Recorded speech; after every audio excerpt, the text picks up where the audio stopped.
I'm sitting here speaking with the chief of the Chapel Hill Police Department, Chris Blue, and Lieutenant who's in charge of the Faith Hedgepeth investigation, Lieutenant Lehew. And today's actually the day, isn't it? The fourth anniversary of Faith's murder.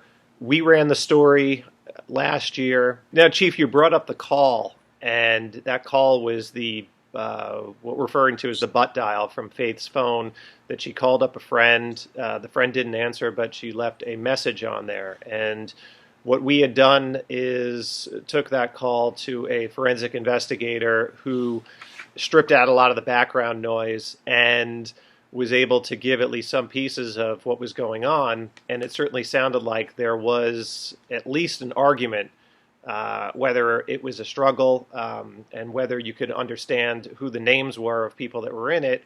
Has been debated across the internet since it ran.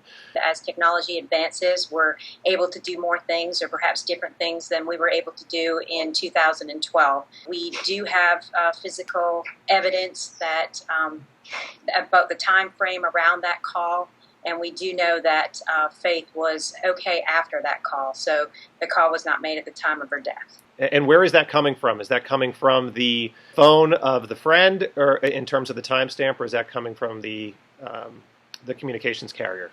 So it comes from different sources. Of course, within any investigation, there's different things that we collaborate to make sure that we have the right information. So it could come from things such as video recordings, as well as cell phone tower dumps and information, as well as personal cell phones. So is the thought that the call was made from inside the nightclub? Yes. You don't know where exactly it was, but it was in the area of the club. So the club is no longer there. Of course, it was there in 2012, and it did have separate rooms. It did have a large dance area room, as well as bathrooms and office areas. So for me to speculate where that call occurred from would be inappropriate. And as far as you're saying that the call was made from inside the club based on a ping, or is it based on the just the time? So different information from different sources. Again, we get cell phone tower dumps. We download information off of cell phones. We have video surveillance, and we also have just speaking to individuals that were with Faith that night. Right. As far as the footage that was taken at the nightclub, is there any plans to release that footage to the public? At this time, we haven't released it. It is something that, of course, we keep on the forefront and we keep continuing to review. Okay.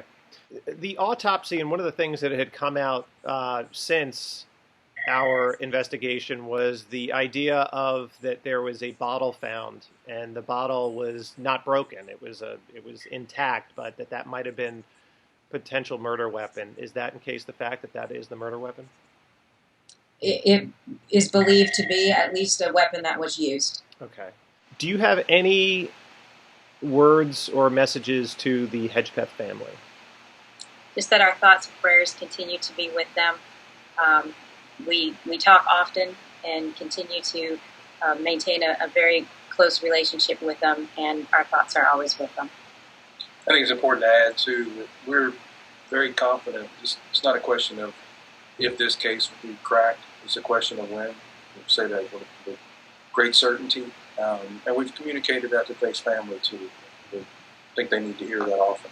This one is troubling for our community because a young person who's come to our university, a university in which we take great pride, had her life taken way too early in a tragic death. That still affects this community. But we appreciate opportunities like this one to reassure both Faith's family, our university community, and everybody else around here that this is an active case and we're still working with a confident in an outcome. So that anybody out there that thinks they know something, please call us. And if you're associated with some person or persons who you believe are responsible for this, you need to let us know that. Because we are confident that we're going to find out who did it, and anyone who's associated with that person and perhaps help them avoid detection will be responsible for that. At 19 years old, Faith was aiming to be the first of her family to graduate college and lived in an off-campus apartment near the University of North Carolina in Chapel Hill.